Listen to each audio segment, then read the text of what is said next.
ದೇವೇಗೌಡರ ಕುಟುಂಬದ ಬಗ್ಗೆ ಮಾತನಾಡ್ತಕ್ಕಂಥದ್ದು ಒಂದು ಕಡೆ, ಇನ್ನೊಂದು ಕಡೆ ನಾವು 5 ವರ್ಷ ಪದವಿನಲ್ಲಿ ನಾವೇ ಮುಂದುವರಿತೀವಿ ಅಂತ ಆ ಕಾರ್ಯಕರ್ತೆ ಕೊಡ್ತಕ್ಕಂಥ ಸಂದೇಶನೇನೋ ಗೊತ್ತಿಲ್ಲ. ಬಹುಶಃ ಅಲ್ಲಿ ಅದು ಇಬ್ಬರು ನಂಬರ್ 1 ನಂಬರ್ 2 ಮಾನ್ಯರು ಮಾತಾಡಿದಂಥದ್ದು ನೋಡಿದರೆ ಆ ಸಭೆ ಅದಕ್ಕೆ ಪರಿವರ್ತನೆ ಆಗಿತ್ತೇನೋ ಅನ್ನೋದು ನನ್ನ ಒಂದು ಅಭಿಪ್ರಾಯನ ನಾನು ಹೇಳಲಿಕ್ಕೆ ಈ ಸಂದರ್ಭದಲ್ಲಿ ಬಯಸ್ತಾ ಇದ್ದೀನಿ. ಈಗ ಮಾನ್ಯ ಮುಖ್ಯಮಂತ್ರಿಗಳು, ಮಾನ್ಯ ಉಪಮುಖ್ಯಮಂತ್ರಿಗಳು, ಸರ್ಕಾರದ ಮಂತ್ರಿಗಳು ಗ್ಯಾರಂಟಿಗಳ ಬಗ್ಗೆ ತುಂಬ ಒಂದು ವಿಶ್ವಾಸದಲ್ಲಿ ಮಾತಾಡಿದ್ದಾರೆ. ಅದರ ಬಗ್ಗೆ ನಮ್ಮದೇನು ವಿರೋಧ ಇಲ್ಲ, ನಾವು ಸ್ವಾಗತ ಕೂಡ ಮಾಡ್ತೇವೆ. ಅದರ ಹಿಂದೆ ಸರ್ಕಾರ ಬಂದು 2 ವರ್ಷ, ಬರುವ ಮಾರ್ಚಿಗೆ 2 ವರ್ಷ ಬರ್ತಾ ಇದೆ. ಏನು ಅಭಿವೃದ್ಧಿ ಮಾಡಿದ್ದೀವಿ, ಯಾವ ಗ್ರಾಮೀಣ ಹಳ್ಳಿಗಳ ಅಭಿವೃದ್ಧಿ ಮಾಡಿದ್ದೀವಿ ಅನ್ನೋದ್ರ ಬಗ್ಗೆ ಎಲ್ಲೂ ಕೂಡ ಪ್ರಸ್ತಾಪ ಆಗಿಲ್ಲ. ಕೇವಲ ಇವತ್ತು ನಾವೆಲ್ಲ ಶಾಸಕರುಗಳಾಗಿ ಹಳ್ಳಿಗಳು ಹೋಗ್ತಕ್ಕಂಥ ಪರಿಸ್ಥಿತಿ ಇಲ್ಲ. ನಾವು ಮಾತ್ರ ಅಲ್ಲ, ಕಾಂಗ್ರೆಸ್ ಪಕ್ಷದ ಶಾಸಕರು ಕೂಡ ಇದನ್ನು ಮಾತಾಡ್ತಿದ್ದಾರೆ. ಈಗ ಹಲವಾರು ಹೇಳಿಕೆಗಳನ್ನು ನೀಡಿದಂಥ ಸಂದರ್ಭದಲ್ಲಿ ಅವ್ರನ್ನ ಬಾಯಿ ಮುಚ್ಚುವಂಥ ಕೆಲಸನ ಮಾನ್ಯ ಮುಖ್ಯಮಂತ್ರಿಗಳು, ಉಪಮುಖ್ಯಮಂತ್ರಿಗಳು ಮಾಡ್ತಾ ಇದ್ದಾರೆ. ನೀನು ಹಂಗೆಲ್ಲ ಮಾತಾಡಬಾರ್ದ, ತಪ್ಪು ಅನ್ನೋ ಭಾವನೆಯಲ್ಲಿ ಅವ್ರಿಗೂ ಸಂಕಷ್ಟ ಇದೆ. ಇದುವರೆಗೆ 2 ವರ್ಷದ ಅವಧಿನಲ್ಲಿ ಈಗ ಪೂರ್ಣ ಪ್ರಮಾಣದ ಯಾವುದೇ ಅನುದಾನವನ್ನು ಬಿಡುಗಡೆ ಮಾಡಿಲ್ಲ. ಇವತ್ತು SCP TSP ಹಣನ ಕಂಪ್ಲೀಟ್ ಚೀಫ್ ಪಾಪ್ಯುಲಾರಿಟಿ ಪ್ರೋಗ್ರಾಮ್ಗೆ ವರ್ಗಾಯಿಸೋದ್ರ ಮೂಲಕ ಆ ಜನಾಂಗಕ್ಕೆ ಅನ್ಯಾಯ ಆಗುವಂಥ ಕೆಲಸ ಆಗ್ತಾ ಇದೆ. ಹಗರಣಗಳನ್ನು ಮುಚ್ಚಾಕಿ ಸಮಾವೇಶ ಮಾಡಿದ್ದು ಅಂತ ನನ್ನ ಭಾವನೆ.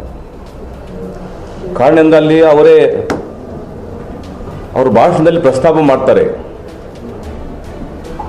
ಮೂಢ ಹಗರಣ ಅದನ್ನು ಮುಚ್ಚಾಕೊಂಡು ED ಮತ್ತೊಂದು ಮಗದೊಂದು ಜನ ಸೇರಿಸ್ಬಿಟ್ಟು ಅವ್ರು ಏನೇ ಹಗರಣ ಮಾಡಲಿ, ಏನೇ ದುಡ್ಡು ಹೊಡಿಲಿ, ಜನ ಸೇರಿಸ್ಬಿಟ್ಟು ಕಾರ್ಯಕ್ರಮ ಮಾಡಿಬಿಟ್ಟು ಮುಚ್ಚಾಕೋದಾದರೆ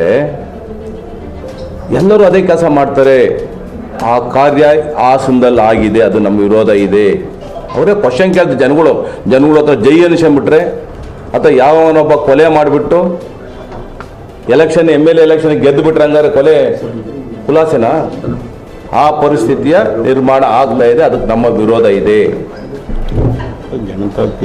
ಜನತಾ ತೀರ್ಪು ಮುಖ್ಯ ಅಂತ ಅವ್ರು ಹೇಳ್ತಾರೆ. ಆದರೆ ಜನತಾ ತೀರ್ಪು ಜನ ಸೇರಿಸಿದ ತಕ್ಷಣ ಜನತಾ ತೀರ್ಪು ಆಗಲ್ಲ. ಇದು ಆ ಟೈಮ್ ಅಲ್ಲ. ಮೂಢ ಹಗರಣ ಇರ್ಬೋದು, ವಾಲ್ಮೀಕಿ ಹಗರಣ ಇರ್ಬೋದು, ಭೋವಿ ನಿಗಮ ಹಗರಣ ಇರ್ಬೋದು, SC ST ಇಟ್ಟಂದು 25,000 ಕೋಟಿನ ಡೈವರ್ಟ್ ಮಾಡಿರ್ತಕ್ಕಂಥದ್ದು ಈಗೆಲ್ಲ ಗೊತ್ತಾಗೋದು. ಮುಂದಿನ ದಿನಮಾನಗಳಲ್ಲಿ ಅದನ್ನ ರಿಸಲ್ಟ್ ಗೊತ್ತಾಗುತ್ತೆ. 5 ಗ್ಯಾರಂಟಿ ಒಂದು ಕಡೆ, ಅಭಿವೃದ್ಧಿ ಇಲ್ಲಕ್ಕೆ ಇಲ್ಲ. ಶಾಸಕರು ನಮ್ಮ ಜೊತೆ ಇಬ್ಬರಿದ್ದಾರೆ. ಅವ್ರು ಹೇಳಿ ಬರೀ ಗುಂಡಿ ಮುಚ್ಚೈಕೆಯನ್ನಾರು 1.5 ವರ್ಷದಲ್ಲಿ ಅವರವ್ರ ತಾಲೂಕಿಗೆ ದುಡ್ಡೇನ ಅನುದಾನ ಬಂದಿದೆಯಾ ಇಲ್ವಾ? ಅವರು ರಾಜ್ಯ ಬೊಕ್ಕಸ ಬರಿದಾಗಿದೆ ಹೇಳಿರು. 80,000 ಕೋಟಿ ರೂಪಾಯಿ ಅಭಿವೃದ್ಧಿಗಿದೆ ಅಂತ.